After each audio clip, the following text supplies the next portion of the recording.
Uh, how can I buy these buildings? I think I should buy these 10 buildings here, 2, 3 over there, 5 here.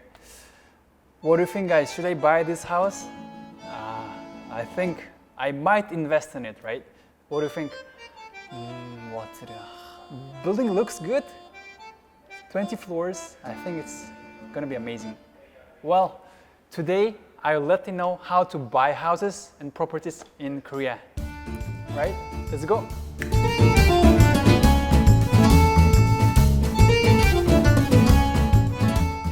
Hi there. Hi, my name is Diaz. You remember me, right? So I was from the previous episode with Linda. Well, we went to the real estate agency and we asked for how can a normal student or foreigner get and rent a house in Korea. And today I want to share and show and tell you how can foreigners residing in Korea and overseas buy the property in the Republic of Korea. Since Korea is increasingly rising, it's getting popular with its economic stability, its political systems, and its safety, right? So before starting, I'll tell you some basic facts about how a foreigner can buy property in Korea. To start with, there are actually 3 main acts that a foreigner should keep with. So usually foreigners don't have any restrictions to buy property or land in Korea, but those 3 acts, all of the foreigners have to keep and follow with. So the first one is the foreigner's land acquisition. So it simply says that once you bought or purchased the property, you have to inform the authorities that you bought the property in a specific area, and you have to get a report or you have to get a permission. For instance, if it's not a military protected zone or around it, or if it's not a heritage or maybe cultural valuable property or apartment in the area. So it shouldn't be in there. So once you have the permit, you can be able to buy and live in that area. The second one is the Registration of Real Estate Act. So what is it? It's a document that says or shows or gives the proof that you're actually the owner of the certain property. So for instance, it can show the mortgages, the easement, and all those procedures, and especially the ownership of the property. So that's the Registration of Real Estate Act. And the third one is the Foreign Exchange Transaction Act. So it applies to non-residents and those foreigners who are residing not in Korea but overseas. And it simply shows that what kind of transactions did you have between Korea or any other countries, and the ability to be able to pay for the property.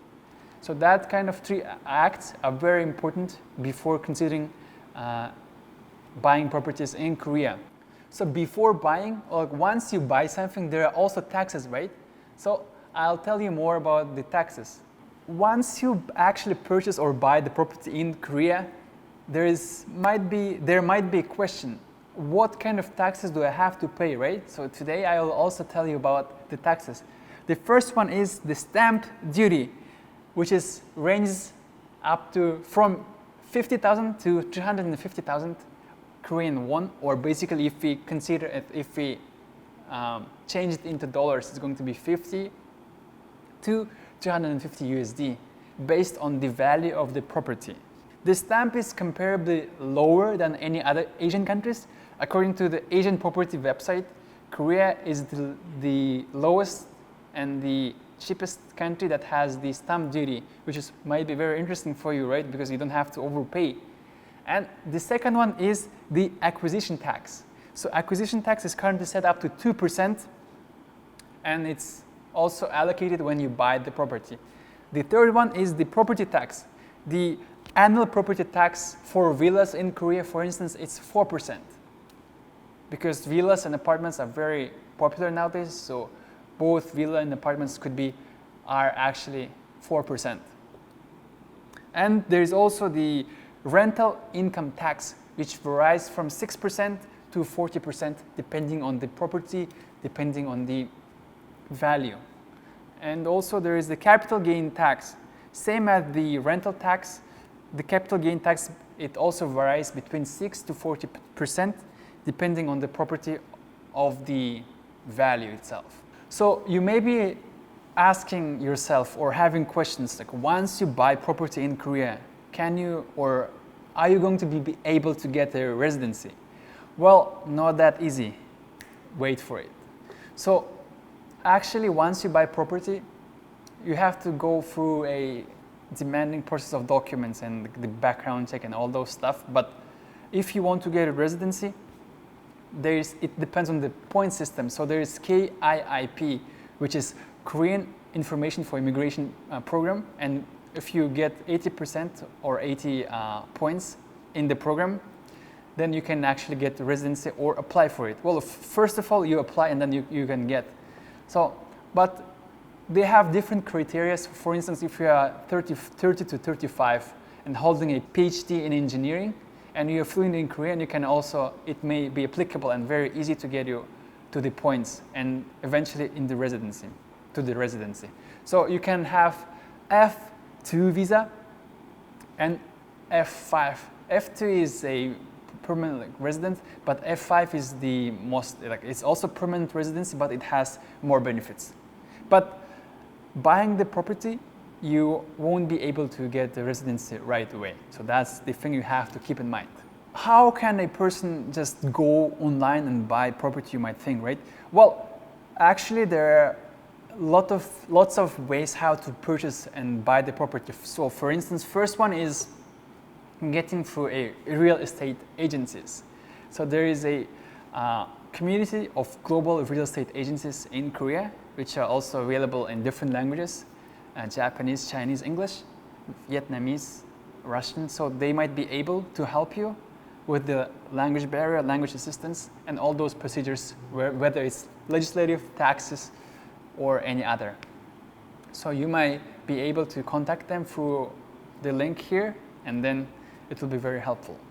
So once you get a property, like if you actually in the real estate office or if you're considering to buy through a real estate, because I think which is could be very easy and correct, because those agencies or agents are very professional and they might actually give you very good consulting services. So it depends, but usually the commission fee is from 0.2 to 0.9% from the property itself. So I think if you're interested, you can go through procedure and get everything correct and settled once you actually proceed with the buying the property. And of course, there is different types of living in Korea. So there is 월세, which is monthly rent, and 전세, which is a annual deposit rate. So for instance, if you don't want to buy, but if you want to live here, you can just rent the house with 월세, but 전세 could be also rent, but it's an annual, or usually it has 2-year contract. So once you can go to a real estate, you can sign up a contract and get your house with 전세, which is annual deposit rate. So once you have the 전세, you can live for a year or for 2 years, and then you can get your money back. This system is very attractive for foreigners and Koreans themselves in Korea, and it doesn't have any analogs anywhere else, only in Korea. So enjoy 전세. Well, once you are actually in the process of buying, right, you may be asking, where should I have my property, right? So location is very important. So according to Asia Property website, most of the foreigners are looking and striving for the capital, right, Seoul. And the second one is Busan, which is on the south coast. And the third one is the Jeju Island. All of the 3 locations are very beautiful. They can offer you a lot of things. And it depends on the things and the preferences of yourself. But I could also recommend you Incheon because it's rising. It has different things, different complexes, European complex, and a lot more to offer. It also has a coast, so you can have the seaside, you can swim, and you can enjoy the properties over there. Also, there is on the east side, the seaside, the city called Gangneung or Yangnam. So this is also very, very good and interesting for the foreigners, and attractive for all of the non-residents and residents and Koreans themselves, because it's seaside, is not far from Seoul, maybe 3 hours by car, and the properties are very good and very affordable there. So if you are into it, you can actually check it out. Well, the property prices are also skyrocketed in Korea, because especially Seoul, Jeju, Busan, also 3 locations because of the most popular destinations among those in Korea. It depends on the area, depends on the size, depends on the what do you want to have, like all options, what kind of things do you want to have, and where actually. So prices are fluctuating and varies between 0.3, half a million, maybe a million, up to a million. But if you're into it, if you look for it, if you want to have, you can actually find the best option for yourself if you stick to it, if you really put in and invest a lot of time and efforts in it. To conclude, usually foreigners don't have any restrictions to buy either land or properties in Korea, so which is very lovely, right?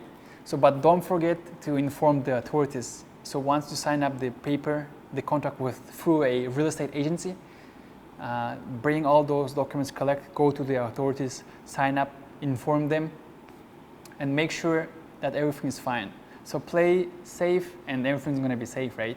So don't forget to subscribe to the channel if you have any questions, and if you would like to have or to watch more content regarding the housing in Korea, living in Seoul, living in Korea, subscribe to the channel and wait for more content in the future. Cheers, have a good and lovely day. Bye.